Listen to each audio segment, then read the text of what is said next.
Hello everyone, Wayne from the CERN Earth and Space Center here. In today's video we're going to be taking a closer look at one of the constellations of our nighttime sky, and that is Orion the Hunter. We'll pay specific attention to the area of Orion's Nebula, which is visible to the naked eye, but to get a really good look at it you do want to use a telescope to find some of the coolest things in there. I will show you where to find some of these objects. Some you'll probably recognize from photos you've seen online from the Hubble Space Telescope or other big telescopes. And we'll show you where to find these certain objects in the sky for yourself so you know what you're looking at when you see these cool photos. So without any further ado, let's jump on in and take a look using our sky simulator. So here we are standing in front of the CERN Earth and Space Center at Triton College in River Grove, Illinois. We have our date set for March 19th and our time set for 8:30 in the evening, which is about an hour and a half after sunset, so the sky will be nice and dark for you to be able to see the stars. Now we're looking for Orion the Hunter in the sky, and it's one of the most recognizable groups of stars up there. If we turn from where we're facing in the west right now, a little bit towards the southwest, and then just look straight up in the sky, and we should be able to spot the nice bright belt of Orion and the bright stars Betelgeuse and Rigel, making them very easy to see in the sky. But unfortunately here around Chicagoland we do have a lot of light pollution, which does make it hard for us to see some of the stuff that we're looking for, specifically the Orion Nebula, which kind of hangs down here off of his belt by his sword. Now, that whole area of the sky is actually one big nebula area. And if you had really nice dark skies, you'd even be able to see that sort of smudged light of the nebula using just your naked eye.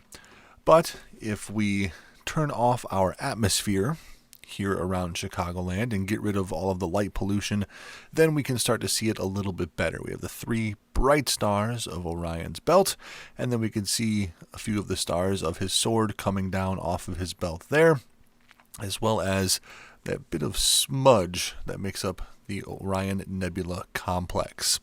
I call it the Orion Nebula complex because it's actually a group of nebulas. It is a giant star-forming region in the sky. We're going to zoom in a little bit, and we don't have to zoom in very far to start seeing some definition in these clouds of gas and dust there. This whole area is a giant stellar nursery. It's where stars are born in the universe.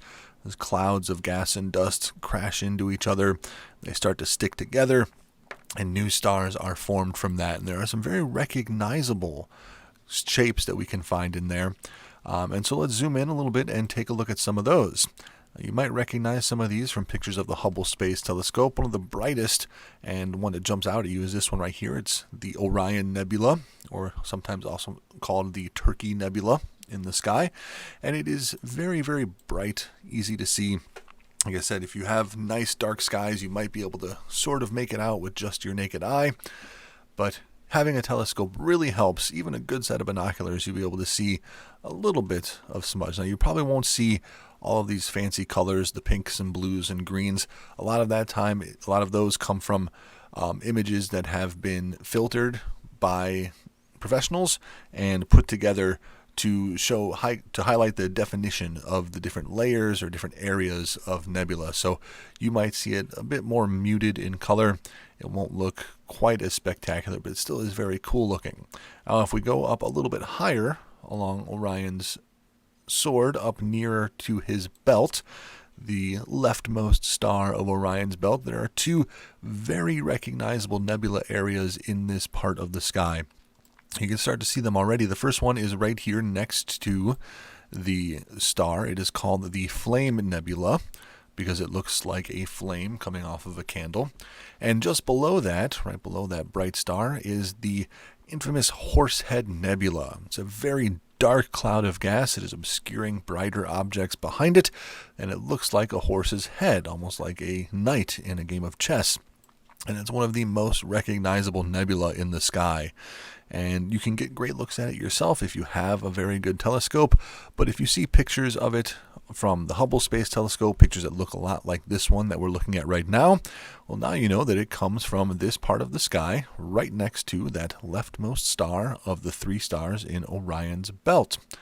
A little bit higher up, we have another bright nebula in the sky.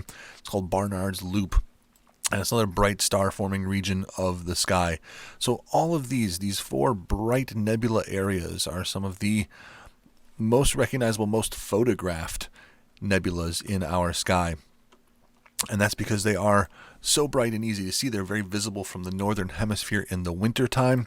And you can get a good look at them for yourself if you have a decent telescope. But even if you don't, take a look online, find some cool pictures like the ones we see here. And now you know where you need to point your telescope or your binoculars to get an idea of what area of the sky all of these cool pictures are coming from. There are some other cool objects in the constellation of Orion.